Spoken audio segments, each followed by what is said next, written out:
Жаздың аптап ыстығы, күн шоқтай батып барады. Ауылдың шетінде ұзақ қиқу тойдың дауысы. Бүгін 18 жастағы Айсәуленің ұзату тойы. Бірақ қыздың жүзі күлмейді. Киімінің бәрі аппақ, тек басындағы қызыл орамал ғана көзге шоқтай түседі. Айсәуле, неге көңілің жабырқау қызым? Деп шешесі Дариға оны айналып жүр. Ештеңе, шешей, бәрі жақсы, деді қыз, даусы сыбырлағандай бәсең шығып. Ал шешесі бәрін түсінеді де, бірақ қолынан ештеңе келмейді. Себебі күйеу жігіт ауылдың ең байы 82 жастағы Төлебек шал.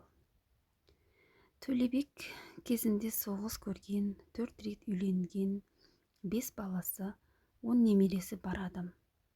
Бірақ дүние, мал қолында. Қыста отыны, жазда малы таусылмайды. Оған қызығып қызының өмірін саудаға салған ана ма, әлде өмірдің өзі ме? Айту қиын. Айсәуле сол түні өз үйінен ұзатылды.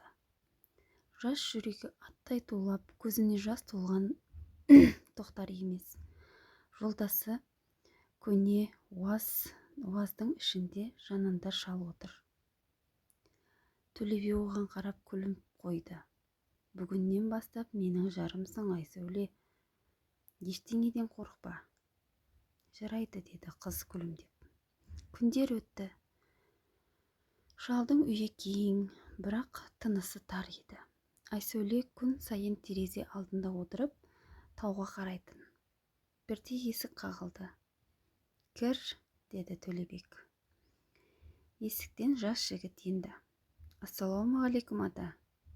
Малдарды қарап келдім, бәрі аман, деді ол. Оның аты Ержан, 20 жастағы жалшы жігіт. Сол күннен бастап Айсәуле мен Ержанның көздері жиі түйісетін болды. Көңілдің оты баяу жанды, ал түнде қыздың ұйқысы қашты. Ол алғаш рет жүрегімен емес, тағдырымен күрескісі келді.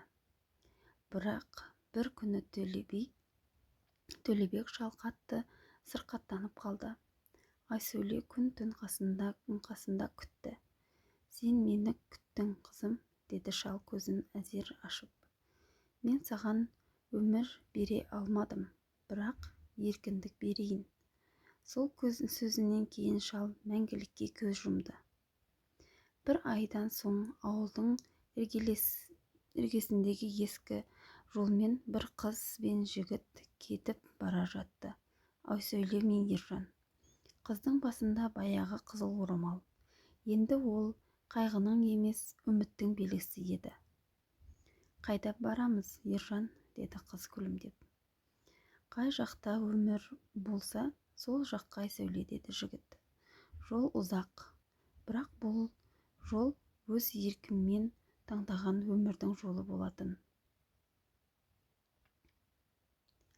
Айсәуле мен Ержан таудың етегіндегі ескі сүрлеумен жүріп келеді.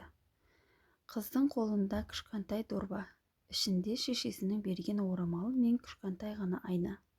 Жігіттің иығында ескі қап, соның ішінде бар байлығы, бір нан, бір пышақ, бір үміт. Күн қызарып батып барады. Құстар үнсіз, тек екеуінің жүрек дүрсілі ғана естіледі. Ержан, біз енді не істейміз? Қалаға барамыз, жұмыс істейміз, өмір құрамыз. Ал ауыл не дейді? Ауылдың сөзімен өмір сүре алмаймыз, Айсәуле. Екеуі түнделетіп көрші ауданға жетті. Сол жерде Айсәулені тігін цехына жұмысқа орналасты. Ержан құрылысқа кірді. Күндер ауыр өтті. Бірақ екеуінің жүрегі де жеңіл еді. Бір бөлмелі жалдамалы үй, ескі пеш, үстелде қарапайым шай. Бәрі өздеріне байлықтай көрінетін. Бір күні Айсәуле айнаға қарап отырды. Көз алдында бұрынғы қыз емес, өмірдің дәмін ерте татқан әйел бейнесі тұр. Сол сәттен ол басындағы қызыл орамалды шешіп мұқият бүктеп қойды. Бұл менің өткенім, деді. Енді мен өз өмірімді өзім жазамын. Араға 2 жыл өтті. Айсәуле мен Ержан шағын дүкен ашты. Ауылдан келген қыз-жігіттерге жұмыс берді. Қалада есімдері жас кәсіпкерлер тізімінде атала бастады. Бірақ бір күні ауылдан хат келді. Хатта қызыңды кештім, бақытты болсын, Төлебек марқұм сендерді көрсе риза болар еді, деп анасының қолы қойылыпты. Айсәуле көзіне жас алып, көзінің жасын тия алмады. Сол түні ол балконға шығып айға қарап тұрды. Сәлден соң баяғы қызыл орамалды алып балконның теміріне байлады. Жел баяу тербеліп тұрды. Дәл сол сияқты тағдыр да енді оны ауыр жел емес, еркін самалмен тербейтін. Күндердің күнінде олардың дүкендері кеңейді, кейін үлкен тігін фабрикасына айналды. Айсәуле қыз-келіншектерге лекция оқитын болды. Қыздар тағдырдың қысымына көнбей, әлсіз емес, еркімнің жүрегінен басталады. Сол күні жел тағы да баяу соқты. Айсәуле терезеден сыртқа қарады. Фабриканың алдында желмен желбіреп тұрған қызыл орамал әлі де сол күйі ілулі тұр. Ол енді құрбандықтың белгісі емес, әйел еркіндігінің символына айналған еді. 10 жыл өтті. Қала өмірі де, кәсіп те өз арнасына түскен. Айсәуле 28-де, өз ісінің иесі. Ержан серіктес, өмірлік жар, 2 баланың әкесі. Бәрі жақсы көрінетін, бірақ бақыттың да өз көлеңкесі бар. Соңғы кездері Ержан жиі кешігетін болды. Телефоны үнсіз, көзқарасы суық. Айсәуле алғашында сенбеді, бірақ бір күні күтпеген жерден шындық есігін қағып кірді.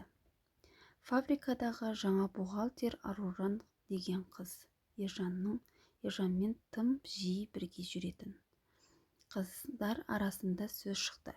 Айсәуле алғаш естігенде жүрегім шым етті, бірақ үн қатпады. Тек түнде көз ілмей терезеден баяғы қызыл орамалға ұзақ қарады. Мен не үшін бәріне төздім, деді өз-өзіне. Еркіндік үшін бе, әлде жаңа тұтқындыққа түсу үшін бе? Бір кеште Ержан үйге кеш оралды. Айсәуле дастархан басында үнсіз отыр. Неге үндемейсің, деді Ержан ауыр үнмен. Айтшы, Ержан, біз неге өзгеріп кеттік? Мүмкін мен шаршадым. Неден? Бір қалыпты өмірден. Ал мен ше? Мен осы өмір үшін бәрін құрбан еттім ғой. Сол түні үнсіздік бәрін айтты. Ертеңінде Ержан кетіп қалды. Айсәуле бірнеше ай бойы фабриканы жалғыз басқарды. Әр таңда қызыл орамалға қарап, өзін қайрап отыратын. Сен тағдырдан жеңілген жоқсың, Айсәуле. Сен өмірді қайта үйреніп жатырсың. Уақыт өте, Ержан қайтып оралмады. Бірақ Айсәуле құламады. Керісінше, ол әйелдерге арналған қызыл орамал атты қор ашты. Зорлық пен қысым көрген қыздарға көмек көрсету үшін. Бүкіл ел оны атын естіді. Бір сұхбатында тілші сұрады.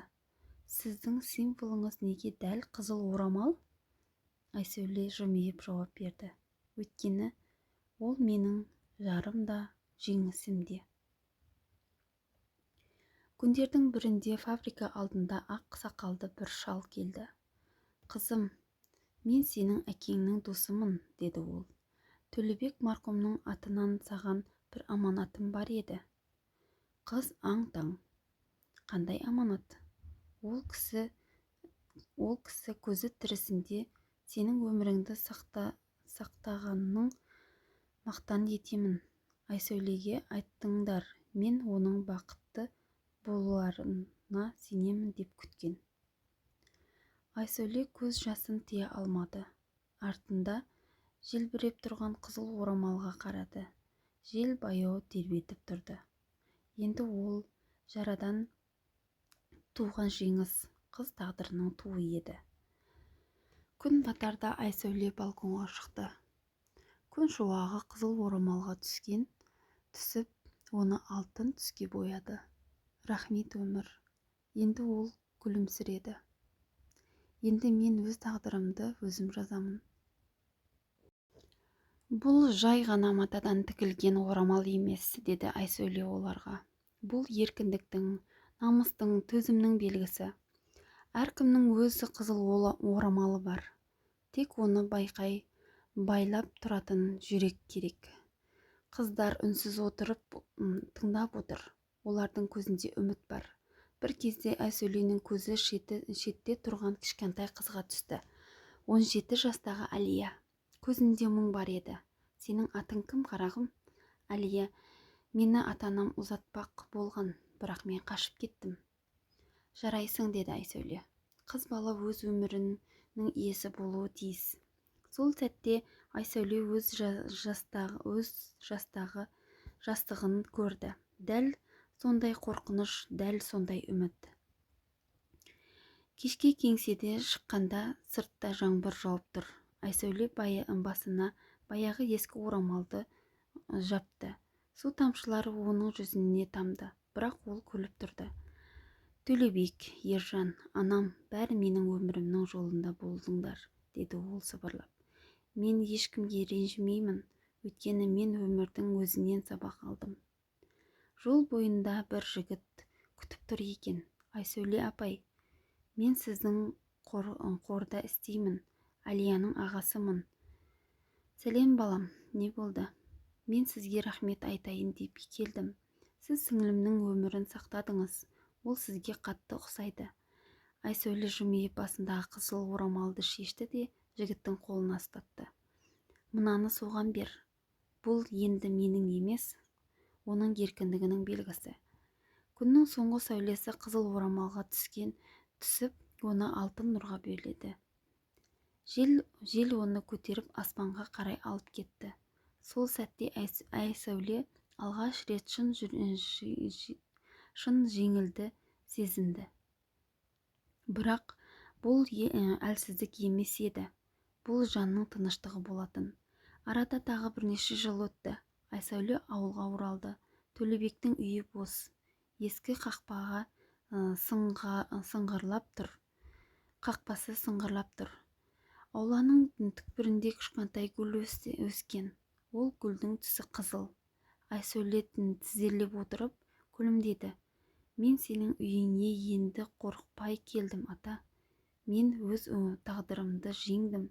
Аспан ашық, күн нұрлы, жел баяу соғып тұр. Ауыл үстінде әлдекім орамалды желбіреп тұрды. Бұл енді бір ғана қыздың емес, барлық әйелдің еркіндігінің белгісі болды.